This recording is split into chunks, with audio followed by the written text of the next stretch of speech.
But yeah, so actually, sadly, the House Hunters house has been sold. It has been sold. We had 2 short seasons, 2 short years. 2 years. But I guess I do get it because, like, you guys want to travel more. And when you have a home in another country, it's, 1, really hard to keep, like, maintain. And then 2, it's also, like, you can't really travel anywhere else because you have, like, a home that you're paying for. So you feel like you should be there. Right. So that's the logic behind the House Hunters house. That is no longer there. R.I.P. But we miss her.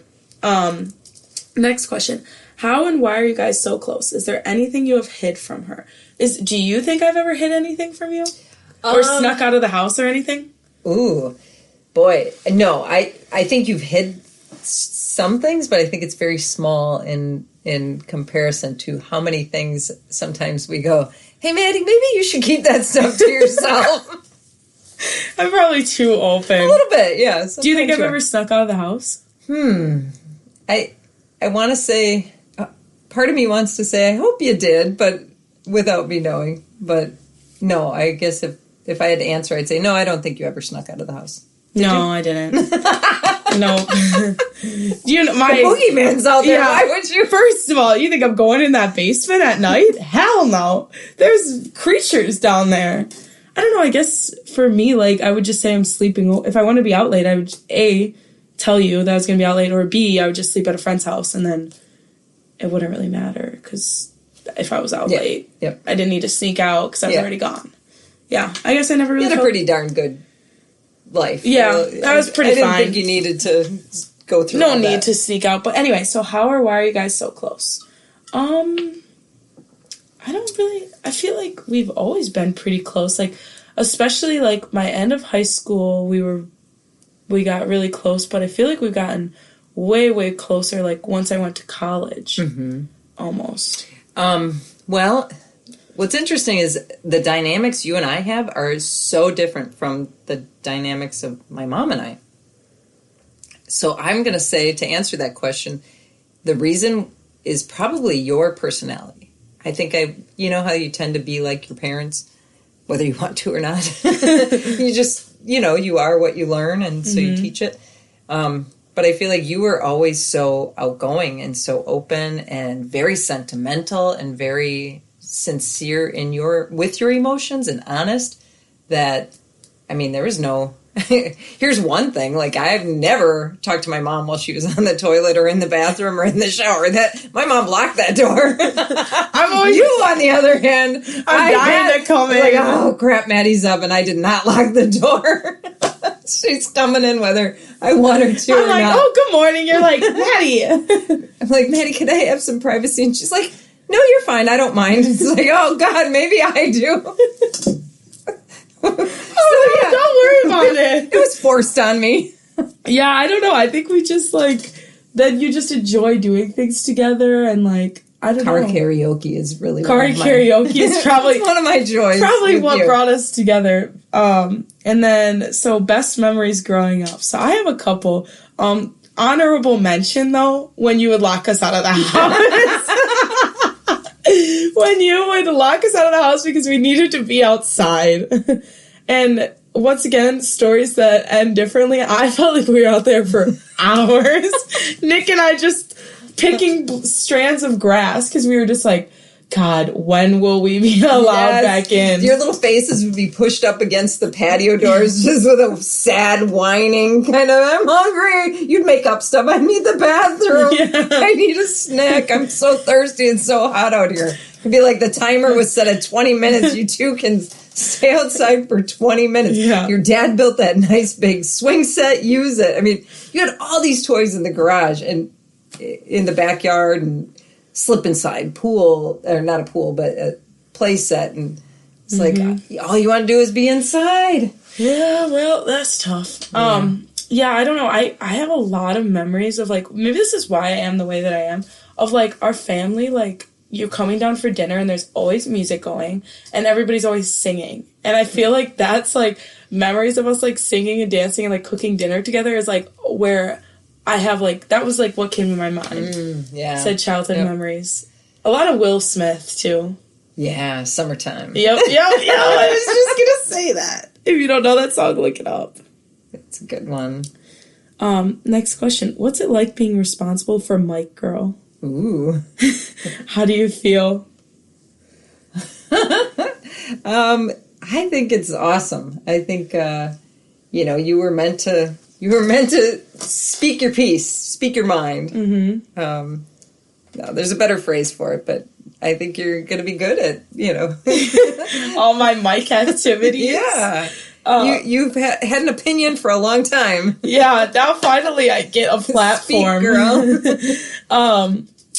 So next question is, who's Maddie's favorite roommate? And I'm just going to answer this very, one answer. None of you are my favorite, and all of you are my favorite. It's Gary. Oh, yeah, but he looks like Jeffrey. My squishmal's name is Gary, and my mom always calls him Jeffrey. Because it's a giraffe, and Toys R Us. Okay.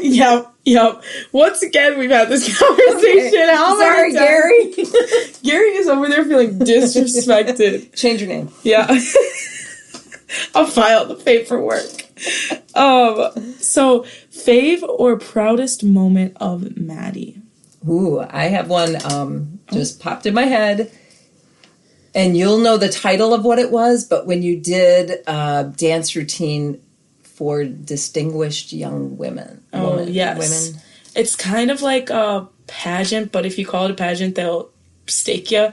So it's like kind of a pageant, but for scholarships and more about like being a smart woman. But you also do have to wear a dress and dance on stage and answer questions and do a fitness routine. And a talent. And a talent, of course. Oh, yeah. Maddie shines. So, really, I should have won. But anyway, continue with your proudest moment. Well, it's a difficult thing to do. I mean, Dad and I were like on pins and needles to get up in front of, an auditorium and perform on stage by yourself. And you created a whole routine to an entire song, and I was stressed for you. Tears. Like, oh. I think. Because I don't think I wouldn't have the balls to do it, so I was proud of you. Oh, well, thank you. Yeah, that was a interesting time, like having to go get interviewed and stuff. Like, but I think it was good for just your growth. Yeah. I think you've grown from that and these other things you've joined through LAX, and, it's done a lot. True. The next question. For my wild child. Yeah. Yep. Are you coming to La Crosse anytime soon? Yeah, October 15th, I believe. Oh, October 11th. All right. Yeah, but darn. I guess I'll see you on the 15th. I'm sticking around. Yeah. You're never leaving. The next question is, where do you see yourselves in 5 years? This is a good question. Oh. I guess I'll go first. All right, now picture this, people. I see myself, hopefully in 5 years, I got a really successful job. I'd like to have already had like 2 promotions, probably. I'm hopefully making 6 figures. Woo. Light work. Well, I mean, it's a goal. And I want to say like I'm renting some really trendy apartment either in Nashville or here in Milwaukee, like with a great view. I am going to have a dog regardless. Probably right now I'm thinking French Bulldog or Australian Shepherd, but could change. Maybe we'll have a boyfriend. Who knows? Not really necessary, but it would be a good benefit. And I see myself living like a Sex in the City kind of life. Always fun, like getting brunch with my girlfriends and like always having a time. Ooh, always having a story. That's you're super social, so that's a good, it's a good picture of what I see you doing. Where do you see yourself? 6 figure, that's promising. I wish that for you as well. Well, let's see. Boy, you're asking at a time where, we just sold our beach apartment and have had our house on the market and taken it off the market 2 years in a row. So we are really at a crossroads of what to do and where to live. And, I guess we might, 5 years from now, I'd like to say I am just up in the air about it. Traveling. I mean, but 5 years, maybe we sell this Wisconsin-based home, and depending on where you and your brother are, I don't know, maybe live in your basement for a little while. Fun. Well, if you heard my story, though, I'm not having a basement. Yeah, that's right. I don't know if my 6 figures will be able to cover, but I'm just kidding. Yeah, sure. Yeah, for sure.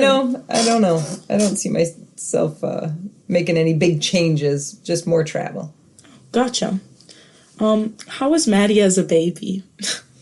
Ooh, poor Maddie. She suffered from ear infection since she was probably 3 months old. So that little girl had, she had some issues, little colicky. But up until literally last summer, I had ear infections nonstop. Yes. You've had 3 sets of tubes now, or I think 4. 4, yeah. 3 as a child throughout the years, and then finally now as an adult. You got permanent, and you can hear better. So Maddie, as a child, though, outside of that, was deaf. Basically, you were deaf, but you were fun. If we were going somewhere, the zoo, you name it, and you had a stroller or a wagon or some kind of vehicle to transport them to make your life easier, you can bet my son was sitting in there chillaxing, laid back, letting the world go by, and Maddie had one leg out, trying to get out to run around and go see it in person instead of just the drive-by. Stay in your place and let things go. Yep. No, I got to get out there. I want to be on the elephant. Yes. I want to be in the monkey cage. Yes. There was no kickback, chill vibe. Mm-hmm.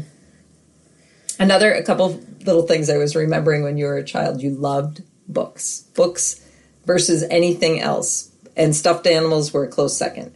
You weren't into dolls at all. And so you go to the library and you would like, how many's the limit? Because I'm going to get that exact number to bring home. What's the maximum I can bring home?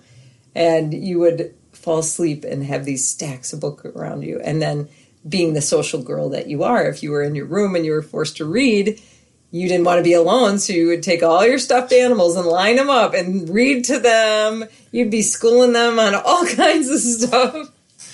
God. Very funny. Yeah. Oh, wow. To be those stuffed animals really must have been something. You were preaching. Oh, gosh. Okay, last question. How would you describe her as a mom? How would she describe you as a daughter? I guess I can go first. I would describe you as a mom, just like super caring and supportive of everything. Like anytime my whole life, anytime I tell you anything, you're like super, like, how can I help you achieve it? Like willing to go out of your way to help me with my dreams. And like, I really appreciate that. And also just believing in me that I could do something. Like even with like starting this podcast, I just kind of like whispered it to you like months ago. And you were like, yeah, amazing. Like 100%. Like no, never like, are you sure? Like, what if this? Like, you've never doubted me. You've always been like so supportive with everything that I've done. Like, it just amazes me. You really don't think that there's a limit on anything. I feel like you're like that with our whole family. Like, you're willing to sacrifice things for yourself for the better of our family, and that's like, that takes a lot. And oh, thank you. I also think another thing that I think is really unique about you is like, I brought this up in my other podcast, but you'll like let things go because you know that people don't mean it in the moment. Instead of saying something mean back, you'll like just realize like they don't mean it, and you're like, you just like let it, and that takes a lot of like just poise and courage, I guess, to just see that they're not themselves in that moment. Yeah, and I might have got that from my mom, because I think she doesn't like to see. She always looks at the good in people instead of the bad. And you do that. Funny on that, your dad will sometimes be like, because I even do it like road trips. Oh my God, that guy freaking blasting by, squeezing past us. I'm like, well, I don't know. Maybe he's late for work. I always give people the benefit of the doubt. And he's like, why do you always have to stick up for it? Why can't I just have a little bit of road anger? Yeah. Like, why do you always have to stick up for that? You don't even know who that person is. Mm-hmm. Like, I don't know why I do that. I just do. I can't help it. It's in my DNA. True. So you as a daughter, I would say you are one of the most, for as young as you are, and this was early on, very, very sentimental. Like grandma Grandma Liz her necklace that you got after she passed away, and